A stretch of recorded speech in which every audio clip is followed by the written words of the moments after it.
भगवान कहीं बाहर नहीं है, भगवान इसी धरती पे है और इंसान से बढ़ कर के कोई इस संसार में भगवान नहीं है। मानव का उद्देश्य बाहर से भगवान पाना नहीं है, उसका उद्देश्य क्या है? जो भीतर में भगवान है उसको पाने का प्रयास करना चाहिए। और वो पाने की क्या जरूरत, क्योंकि भगवान कभी खोया नहीं है। जो बाहर से जो मिलता है ना वो बाहरी चीज है भगवान कभी खोया नहीं है, तो भगवान कहाँ मिलेगा? तो भीतर हमें उद्घाटित करना पड़ेगा, अपने मन को साफ करना पड़ेगा, तो भगवान हमारे भीतर में ही है। जो बाहर मिलता है वो केवल मायावी वस्तु है। सतगुरु कबीर साहब ने क्या कहा है? संतो आवे जाए सो माया, जो आता है जाता है वो माया है, जो मिलता है बिछुड़ता है वो माया है, जो खो जाता है खोने के बाद मिलेगा वो माया है। इसलिए सतगुरु कबीर साहब कहते हैं भगवान कहीं खोया नहीं है, भगवान अपने भीतर में है, केवल हम उसको भूल चुके हैं। इस संसार के मोह माया में जकड़े हैं, परिवार को अपना मानते हैं, धन को अपना मानते हैं, पूरे संसार के दृश्य को देख करके, चमक दमक को देख करके भीतर की ओर हमें ख्याल नहीं होता है। बाहर के चकाचौंध को देख करके हमारा मन चंचल बना हुआ है और इसी कारण हमें अपने ओर ख्याल नहीं है, अपने आप का ख्याल नहीं है। सतगुरु कबीर साहब कहते हैं वस्तु अंतः खोजे अंते क्यों कर आवे हाथ। वस्तु अंतः है और अलग जगह कहीं खोजा जाए, आप कहीं सामान को कहीं अलग जगह रखी हो, है ना, सामान को कहीं अलग जगह रखी हो, दूसरी जगह खोजने के लिए जाओगी तो क्या वो मिलेगा? नहीं मिलेगा। तो परमात्मा अपने भीतर में है, तो बाहर खोजने पर वह कहाँ मिलेगा? नहीं मिल सकता है। तो अपने मन को पवित्र बनाने की आवश्यकता है, अपने मन को निर्मल बनाने की आवश्यकता है। अपने मन में जो बुराइयां हैं, जो विकार है, लोभ है, मोह है, काम है, क्रोध है, उस बुराइयों को हम निकालेंगे, उस बुराई का हम त्याग करेंगे। जो गलत आदतें हैं, चोरी करने की, हिंसा करने की, झूठ बोलने की गलत आदतें हैं, ये सब का जब त्याग होगा तब आदमी खुद भगवान है। केवल अपने आप का उसको ख्याल नहीं है, आदमी भगवान ही है। सतगुरु श्री नानक साहब जी कहते हैं सुख दुख जीव पर से नहीं, लोभ मोह अभिमान, कह नानक सुन रे मना, सो मूर्ति भगवान। गुरु नानक साहब क्या कहते हैं कि अपने अंदर में लोभ है, मोह है, काम है, क्रोध है, उसको त्याग कर दे तो आदमी खुद भगवान है। लेकिन उसको अपने आप का ख्याल नहीं होता है, अपने आप का ज्ञान नहीं होता है, बुराइयों में पड़ा रहता है, तो कहाँ से मन एकाग्र होगा, कहाँ से मन साफ होगा? सतगुरु कबीर साहब जी ने भी कहा है, क्या कहा है? कर विचार विकार परिहरि तरन तारण सोय, कहीं कबीर भगवंत भजू न द्वितीय और न कोय। गुरु नानक साहब और सतगुरु कबीर साहब की दोनों की बात एक ही है कि भीतर में जो बुराइयां हैं उसका त्याग करो। भगवान कहीं बाहर नहीं है। लोग गंगा में, यमुना में तीर्थ यात्रा करने के लिए जाते हैं, भगवान के दर्शन करने के लिए। लोग खूब पाप करते हैं और पाप को धोने के लिए कहाँ जाते हैं? गंगा यमुना में स्नान करते हैं। तो गंगा में जाकर स्नान करने से शरीर धुलेगा। आज देखो तो गंगा इतनी मैली हो चुकी है कि वहाँ हाथ पैर धोने का भी मन नहीं करेगा, हाँ, और गंदा हो जाएगा। और ऐसी स्थिति में वहाँ जाकर के सोचते हैं कि गंगा में जाएंगे पाप धोएंगे, तो मान लो जाए गंगा साफ भी हो तो शरीर ही धुलेगा, लेकिन बुराई तो मन में है, बुराई तो मन में है। और मन कहाँ धुलेगा? सत्संग में धुलेगा। सत्संग में जाने से हमारा मन शुद्ध होगा, हमारा मन पवित्र होगा। और जिनका मन पवित्र हो गया, निर्मल हो गया, वही भगवान है। आप देखते हैं कि कहीं गांव में मूर्ति बिठा करके रखे हैं, ईश्वर, देवी, देवता, बिठा करके रखे हैं और उसकी पूजा करते हैं रोज। और वहाँ पर कोई शराबी जाता है, कोई जुआरी जाता है, कोई गाली देने वाला जाता है और क्या करता है, कोई गाली दे रहा है, कोई झूठ बोल रहा है, कोई शराब पी रहा है, लेकिन मूर्ति में इतनी हिम्मत नहीं है कि वो बुराई से रोक सके। और कोई संत गुरुजन है, वहाँ पर कोई बीड़ी पिए, शराब पिए, तब गुरुजन बताते हैं कि बेटा ये गलत चीज़ है, इसका खान पान ना करो, तुम्हारा जीवन बर्बाद हो जाएगा, तुम्हारा संस्कार खराब हो जाएगा, तुम्हारा परिवार बिखर जाएगा, तुम्हारी जमीन बिक जाएगी, घर बर्बाद हो जाएगा, तुम खाली हाथ रोते हुए यहीं पर पड़े रहोगे। तो संत गुरुजन समझाते हैं, लेकिन मूर्ति में इतनी हिम्मत नहीं होती है। तो क्या है कि इंसान से बढ़ कर के कोई भगवान नहीं है। भगवान कौन है? इंसान ही भगवान है। और ऐसे पवित्र आत्मा को देख करके हमें प्रेरणा मिलती है। एक जिज्ञासु था, वह एक महात्मा के पास गया और वह पूछने लगा कि महात्मा जी, मैं संसार में कैसे रहूं? क्या पूछे कि संसार में मैं कैसे रहूं? तो उस व्यक्ति को महात्मा जी ने कहा उस व्यक्ति से कि आप अमुक जगह एक सेठ जी रहते हैं, उनके पास चले जाओ, वो तुम्हें सही रास्ता बताएंगे।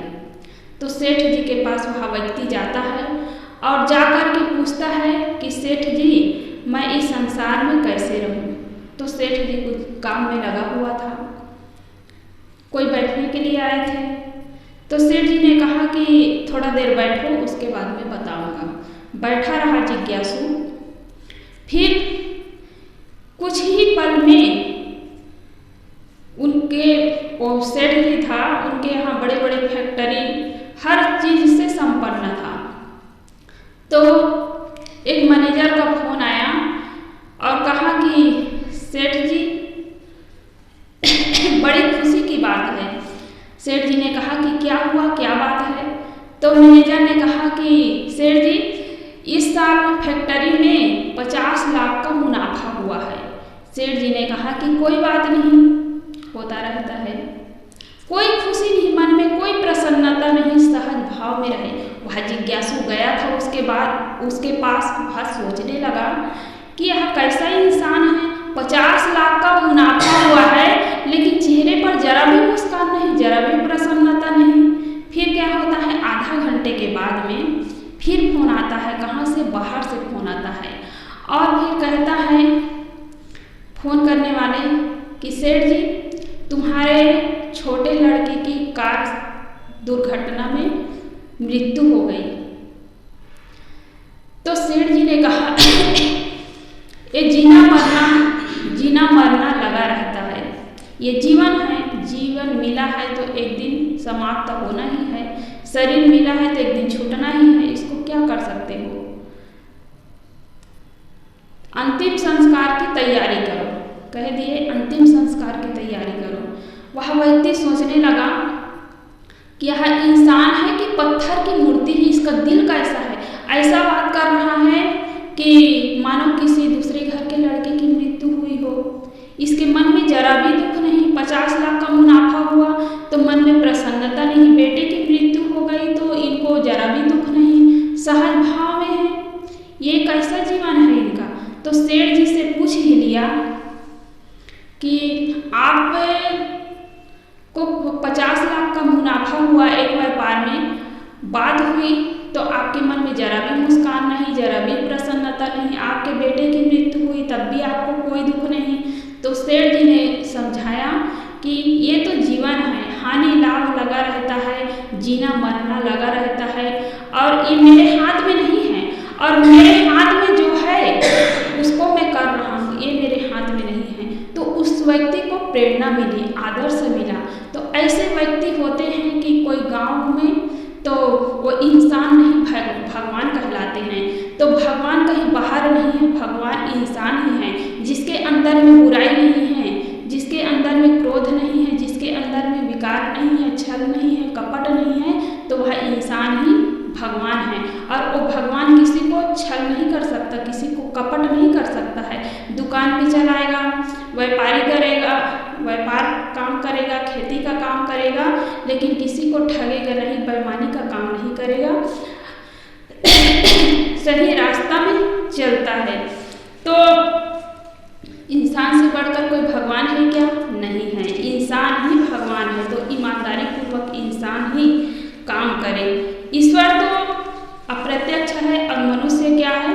प्रत्यक्ष है। मनुष्य को हम प्रत्यक्ष रूप में देख रहे हैं, ईश्वर तो केवल कल्पना ही है कि सुन लिए अमुक जगह किसी को भगवान ने दर्शन दिए, अमुक जगह भगवान है, उसके दर्शन करने के लिए जा रहे हैं, इस प्रकार सुने हैं। लेकिन भगवान की कल्पना करने वाला कौन है? मनुष्य ही है। मनुष्य न होता तो कोई भगवान नहीं होता, मनुष्य न होता तो कोई ईश्वर न होता, मत मजहब न होता, धर्म ग्रंथ न होता। मानव अपने शक्ति को नहीं पहचान पाता है। सदगुरु कबीर साहब ने बीजक में कहा है, सबकी उत्पत्ति धरती, सब जीवन प्रतिपाल, धरती न जानती आप गुण, ऐसा गुरु विचार। धरती जानती आप गुण, कभी न होती डोल, तिल तिल गर्मी होती रहती ठीकों की मोल। अर्थात सबकी उत्पत्ति धरती से, हम देख रहे हैं ना आंखों में, पेड़ है, पौधा है, जितने हैं प्राणी है, पूरे जगत में हम देख रहे हैं कि निर्जीव सजीव सब कहाँ पैदा होते हैं? इसी धरती पे पैदा होते हैं और इसी धरती पे ही उसका लालन पालन होता है। लेकिन धरती जड़ है, निर्जीव है, उसको ज्ञान नहीं है, उसके पास जानने की शक्ति नहीं है, तो नहीं जान पाता है। अगर जानती तो कभी हिलती नहीं, कभी डोलती नहीं, कभी भूकंप नहीं आता, कभी चंचल नहीं होती। और धरती माँ को माता कहा जाते हैं ना, कहते हैं, और धरती माँ की पूजा होती है। तो जितने बड़े बड़े महापुरुष भी कहते हैं, सदगुरु कबीर साहब, राम भगवान, कृष्ण भगवान, महात्मा बुद्ध और कितने बड़े बड़े भगवान, सब इसी धरती पे ही जन्म लिए हैं, हमारे भारत भूमि में ही जन्म लिए हैं। तो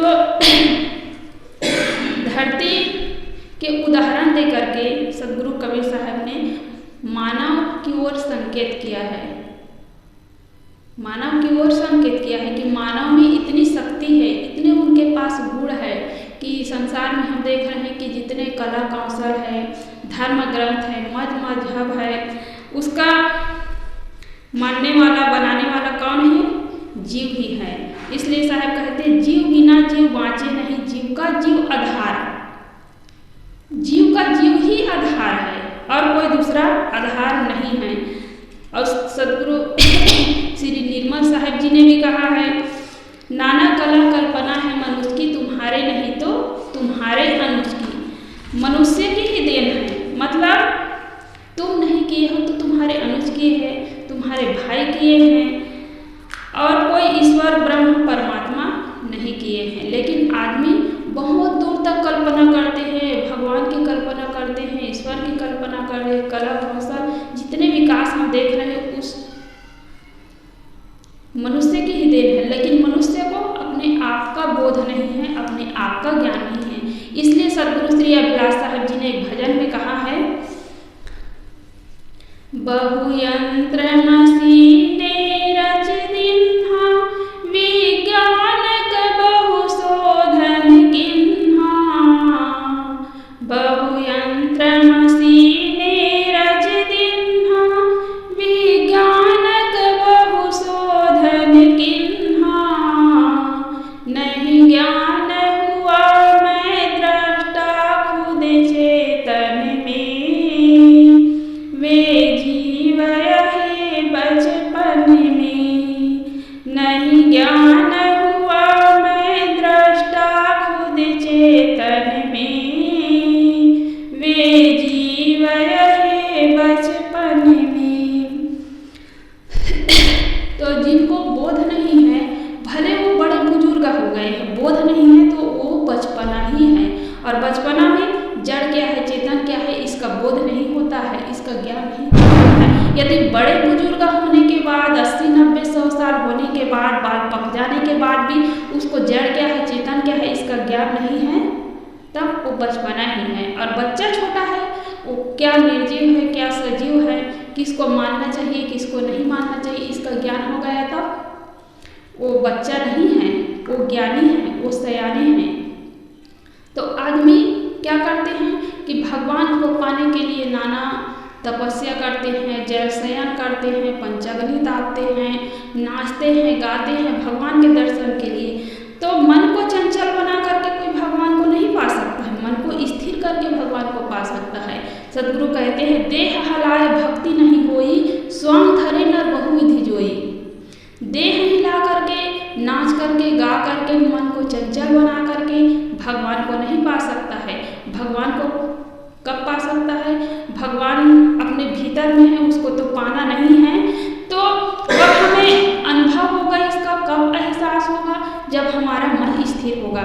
सदगुरु श्री अभिलाष साहब जी ने कहा है, जब मन विषयों से मोड़ कर अपने में आ जाएगा, सब चंचलता को तज कर स्थिरता को पाएगा। तब सुख का स्रोत खुलेगा जो है अनंत अपने में, इसको पाकर फिर मन को नहीं होगा दुख सपने में। मन को स्थिर बनाने से ही अपने सुख का एहसास होगा। केवल सुन लेने मात्र से, कह देने मात्र से नहीं होता है।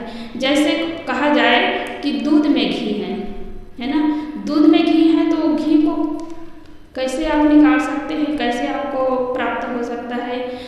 पहले दूध को पकाना पड़ेगा, ठंडा करके दही जमाना पड़ेगा, दही जमने के बाद उसको मथनी से मथना पड़ेगा, तब कहीं जाके घी निकलेगी, तब आप घी को पा सकते हैं। तो ऐसे साधना करके मन को स्थिर बना करके ही सुख का एहसास अपने भीतर में भगवान है उसको पा सकते हैं, उद्घाटित कर सकते हैं। तो मनुष्य अपनी शक्ति को नहीं जान पाता है। अपनी शक्ति को कैसे समझेगा वो? तो एक कहा जाता है जंगल में भेड़ चराने वाले क्या कहते हैं उसको, गड़रिये। गड़रिये को एक सिंह का बच्चा मिला, जंगल में छूट गया था, बच्चा मिला। तो क्या किया, अपने घर ले आया, घर ले आकर के पालन पोषण किया, अपने भेड़ों के साथ उसको चराने के लिए जंगल में भी ले जाता था। तो एक दिन जंगल से एक बड़ा शेर निकला जंगल में और देखता है कि यह सिंह का बच्चा है और हमारे सजाती की है, और ये भेड़ में उसको अपने आप का ज्ञान नहीं है, तो वो सिंह के बच्चे को पकड़ लिया। अब पकड़ करके उसको तालाब के किनारे ले गया बड़ा वाले सिंह, और उसको दिखाया कि देखो अपनी परछाई इस तालाब में देखो पानी में। तो देखने लगा कि बड़े शेर है, वैसे ही उसका भी परछाई दिखने लगा। और कहे कि जोर से गरजना करो, गरजना किए तो आवाज़ से भी पता चल गया, उसको अपने आप का बोध हो गया कि मैं सिंह हूँ, और भेड़ के बीच नहीं गया, वो जंगल में दूसरी तरफ चला गया। तो ऐसे ही मनुष्य को अपने आप का ज्ञान नहीं हो पाता है, और क्या करता है मनुष्य, मिट्टी, पानी, पहाड़ को अपने हाथों से पूजता है, मिट्टी को लेकर के पानी में भिगाता है, भगवान बनाता है, कलर चढ़ाता है, घर में लाता है और बिठा करके उसकी पूजा करता है। तो मनुष्य से बढ़कर कोई भगवान नहीं है। मनुष्य जिस पर कृपा करे, चाहे मिट्टी पर कृपा करे, चाहे गोबर पर कृपा करे, चाहे नदी पहाड़ पर कृपा करे, वो पूज्य हो जाता है। मिट्टी पर कृपा किए तो मिट्टी से भगवान बना दिया जाता है, पत्थर पर कृपा किए तो पत्थर को भगवान बना दिया गया, गोबर पर कृपा किए तो गोबर से गणेश भगवान बना दिया गया। तो मनुष्य जिस पर कृपा करेगा तो भगवान बन जाता है। सदगुरु कबीर साहब कहते हैं, जीव शिव सब प्रगटे वै ठाकुर सब दास। जीव शिव सब प्रगटे मतलब मनुष्य ही मिट्टी पानी को लेकर के भगवान बनाता है, और वही उसका दास बन जाता है, अपने हाथों से बनाएगा और अपना खुद पूजा करेगा। तो उसको इतना भी अकल नहीं है, इतना भी ज्ञान नहीं है कि मैं ही बनाया हूँ और मैं ही इसकी पूजा कर रहा हूँ। तो आदमी दिमाग नहीं लगाता है। कहते हैं कि कोई भी धर्म ग्रंथ में ज्ञान की बातें लिखी है, वेद में, पुराण में या कुछ में, तो उस पर विचार नहीं करना चाहिए। विचार करने से, विवेक करने से उसमें पाप होगा। तो आप कल बात सोचे थे या आज सोच रहे, परसों सोचे थे, उसमें अंतर है। तो मनुष्य ही लिखे हैं उसको, बड़े बड़े महापुरुष ही लिखे हैं अपने दिमाग से। तो आदमी के पास अकल है, आदमी के पास विवेक है, विचार है, लेकिन विवेक नहीं कर पाता है, विचार नहीं कर पाता है, और जैसे लिखा गया है उसको आँख मूंद करके माना जाता है। तो आँख मूंद कर कभी नहीं मानना चाहिए। विवेक शक्ति है, और आदमी आँख मूंद कर मान रहा है तो उसका कितना बड़ा दुर्भाग्य होता है। तो मानव अपनी शक्ति को पहचाने, अपने गुणों को पहचाने, तो खुद भगवान है। भगवान को बाहर खोजने की आवश्यकता नहीं है। अपने भीतर अपने मन को शुद्ध करें, पवित्र करें, तो भगवान खुद हो सकते हैं। भगवान की पूजा करने की आवश्यकता नहीं, भगवान खुद इंसान है ही। बोलिए सद्गुरुदेव की जय।